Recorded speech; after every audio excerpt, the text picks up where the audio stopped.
आजच्या या व्हिडिओमध्ये आंतरराष्ट्रीय अर्थशास्त्राची व्याप्ती या ठिकाणी पाहणार आहोत. कोणत्याही विषयाची व्याप्ती ही अभ्यास कक्षा त्या विषयाची निश्चित करत असते. म्हणजेच काय की त्या विषयामध्ये कोणकोणत्या घटकांचा आपल्याला अभ्यास करायचा आहे याविषयीची माहिती ही व्याप्तीमध्ये दिलेली असते. आंतरराष्ट्रीय अर्थशास्त्रात कशाचा अभ्यास केला जातो याचं प्रतिपादन व्यापारवादी विचारवंत ॲडम स्मिथ, रिकार्डो, मार्शल, एजवर्थ, हेक्शर्स या वेगवेगळ्या अर्थतज्ञांनी केलेला आहे. गेल्या अनेक दशकांमध्ये आंतरराष्ट्रीय व्यापार धोरण आणि आंतरराष्ट्रीय घटकांमध्ये अनेक बदल होत आहेत. आंतरराष्ट्रीय पातळीवरील बदलांमुळे आंतरराष्ट्रीय अर्थशास्त्र याच्या अभ्यास विषयाच्या कक्षा ज्या आहेत तर त्या कक्षा रुंदावत आहे.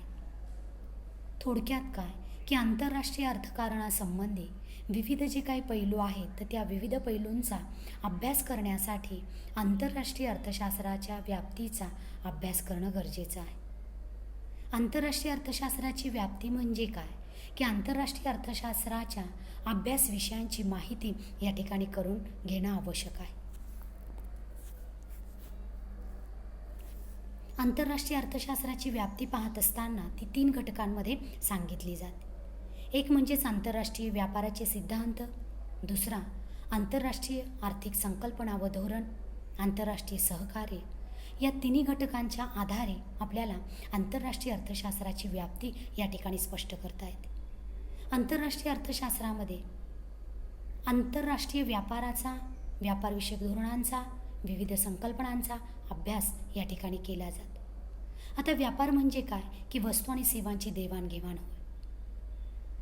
अंतर्गत व्यापार आणि आंतरराष्ट्रीय व्यापार याच्यामध्ये फरक आहे. देशातल्या देशात किंवा देशाच्या सीमेअंतर्गत जो काही व्यापार किंवा व्यवहार केला जात असतो त्याला अंतर्गत व्यापार असं म्हटलं जातं आणि देशाच्या सीमेबाहेर म्हणजे इतर देशांमध्ये जो काही व्यापार किंवा व्यवहार होत असतो त्याला आंतरराष्ट्रीय व्यापार असं म्हटलं जात असतं.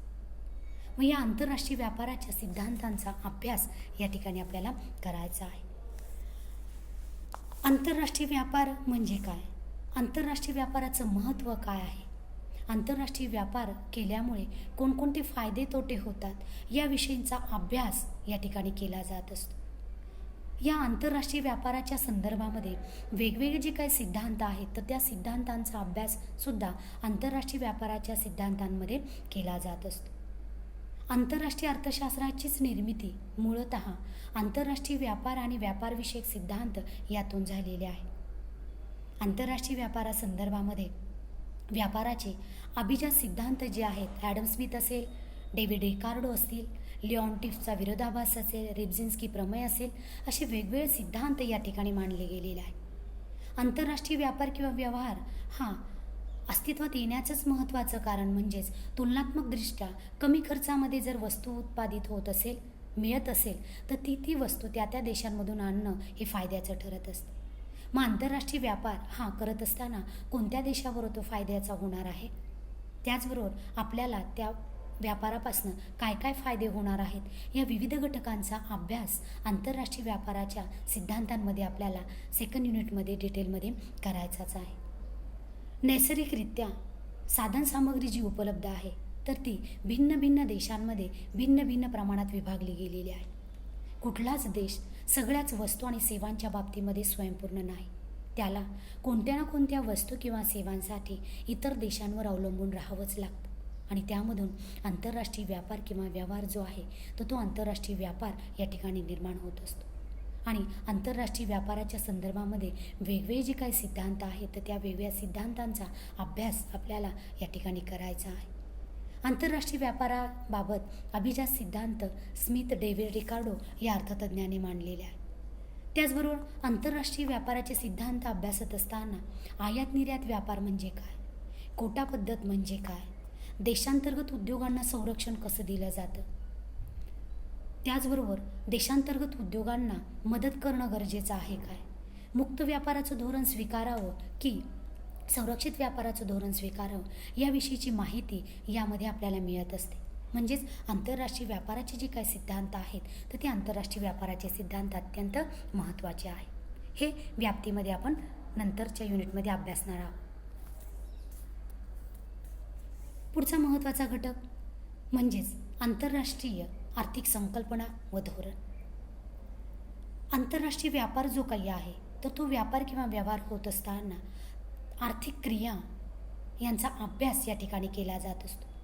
आर्थिक क्रिया करत असताना सर्वसाधारणपणे प्रत्येक देशाचे स्वतंत्र असे आर्थिक धोरणं असतात. मग या आर्थिक धोरणांचा, संकल्पनांचा अभ्यास या ठिकाणी आपल्याला करायचा आहे. आंतरराष्ट्रीय अर्थशास्त्राच्या व्याप्तीमध्ये आंतरराष्ट्रीय अर्थशास्त्रात खुला व्यापार महत्त्वाचा आहे का संरक्षित व्यापार महत्त्वाचा आहे? एखाद्या देशाने संरक्षक किंवा संरक्षित व्यापार धोरण अवलंबावं किंवा खुल्या व्यापाराचं धोरण अवलंबावं याचा विचार केला जातो. आंतरराष्ट्रीय आर्थिक ज्या काही संकल्पना आहेत तर त्यामध्ये व्यापार तोल असेल, व्यवहार तोल असेल, वेगवेगळ्या व्यापार शर्ती असतील, विनिमय नियंत्रण असेल तर इत्यादी विविध घटकांचा या ठिकाणी अभ्यास हा केला जात असतो.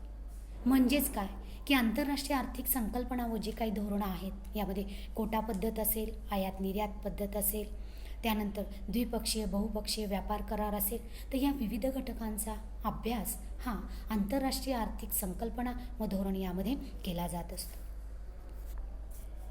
पुढचा महत्त्वाचा घटक म्हणजेच आंतरराष्ट्रीय सहकार्य. आंतरराष्ट्रीय अर्थशास्त्रात व्यापार आणि व्यापार सिद्धांताबरोबरच जगाचा संतुलित आर्थिक विकास साध्य करणं हा प्रमुख हेतू आहे. आणि जगाचा संतुलित आर्थिक विकास साध्य करण्यासाठी वेगवेगळ्या प्रकारच्या आंतरराष्ट्रीय वित्तीय संस्था व संघटना यांची स्थापना ही केली जाते. या संघटनांचा किंवा वित्तीय संस्थांचा अभ्यास यामध्ये केला जात असतो. जागतिक पातळीवर वेगवेगळ्या प्रकारच्या वेगवेगळ्या देशांमध्ये समस्या असतात. त्या समस्या सोडवण्यासाठी आंतरराष्ट्रीय आर्थिक सहकार्याची गरज असते. का? कारण कुठलाही एक देश वेगवेगळ्या प्रकारच्या ज्या काही समस्या निर्माण झालेल्या असतात तर त्या समस्यांची एकटा तो सोडवणूक करू शकत नाही. मग अशावेळी जागतिक पातळीवरच्या ज्या काही समस्या आहेत तर त्या समस्या सोडवण्यासाठी आंतरराष्ट्रीय सहकार्य व एकमेकांच्या हितासाठी सहकार्य करणं गरजेचं असतं. मग अशावेळी प्रत्येक देश या आंतरराष्ट्रीय वित्तीय संस्था असतील, आंतरराष्ट्रीय सहकार्य करण्यासाठी स्थापन झालेल्या संघटना असतील तर यांच्या माध्यमातून एकमेकांना सहकार्य या ठिकाणी करत असतात. यामध्ये आंतरराष्ट्रीय नाणेनिधी असेल, जागतिक बँक असेल, आंतरराष्ट्रीय वित्तीय महामंडळ असेल, एशियन विकास बँक असेल, जागतिक व्यापार संघटना असतील तर ह्या वेगवेगळ्या संघटनांचा अभ्यास या ठिकाणी केला जातो. मुक्त व्यापार, आयात निर्यात निर्बंध कमी करणं, जागतिक पातळीवर शांतता या सर्व गोष्टींच्या आकलनासाठी आंतरराष्ट्रीय अर्थशास्त्राचा अभ्यास करणं आवश्यक आहे. थोडक्यात काय की आंतरराष्ट्रीय अर्थशास्त्राची व्याप्ती जी पाहणार आहोत तर या आंतरराष्ट्रीय अर्थशास्त्राच्या व्याप्तीमध्ये आपल्याला वेगवेगळ्या म्हणजे आंतरराष्ट्रीय अर्थशास्त्रामध्ये कोणकोणत्या घटकांचा किंवा कोणकोणत्या विषयांचा आपल्याला व्यवस्थितरित्या अभ्यास करायचा आहे याविषयीची माहिती व्याप्तीमध्ये आपल्याला पाहायची आहे. त्यामुळे आंतरराष्ट्रीय अर्थशास्त्राची अभ्यास विषयाची जी काही कक्षा आहे तर ती कक्षा या ठिकाणी रुंदावत आहे. कारण आंतरराष्ट्रीय पातळीवर आपण पाहतो की वेगवेगळे बदल होत आहेत आणि त्या बदलांमुळे आंतरराष्ट्रीय अर्थशास्त्र विषयाची कक्षा जी काही आहे तर ती कक्षा या ठिकाणी रुंदावत आहे. आत्ताच आपण या ठिकाणी पाहिलेलं आहे की आंतरराष्ट्रीय अर्थशास्त्राच्या व्याप्तीमध्ये आंतरराष्ट्रीय व्यापारविषयक सिद्धांतांचा अभ्यास या ठिकाणी आपल्याला करायचा आहे. त्यामध्ये आंतरराष्ट्रीय व्यापार का महत्त्वाचा आहे, कोणकोणत्या देशांबरोबर आंतरराष्ट्रीय व्यापार करणं फायद्याचं आहे का तोट्याचं आहे, आंतरराष्ट्रीय व्यापारासंबंधात कोणकोणते सिद्धांत आहेत जसं ॲडम स्मिथ असेल, डेव्हिड रिकार्डो असेल, लिब्झिन्स्की प्रमेय असेल, यासारखे वेगवेगळे जे काही सिद्धांत आहेत तर त्या सिद्धांतांचा अभ्यास करायचा आहे. तसेच आंतरराष्ट्रीय व्यापाराविषयक वेगवेगळे धोरणं आहेत तर या धोरणांमध्ये आयात निर्यातीचं धोरण काय आहे, आयात निर्यात व्यापार करत असताना कोणतं धोरण स्वीकारावं, कोटा पद्धत कशी ठरवली जाते, आंतरराष्ट्रीय व्यापार करत असताना देशांतर्गत उद्योगांकडे दुर्लक्ष करून चालत नाही. मग अशा देशांतर्गत उद्योगांना संरक्षण देणं गरजेचं असतं.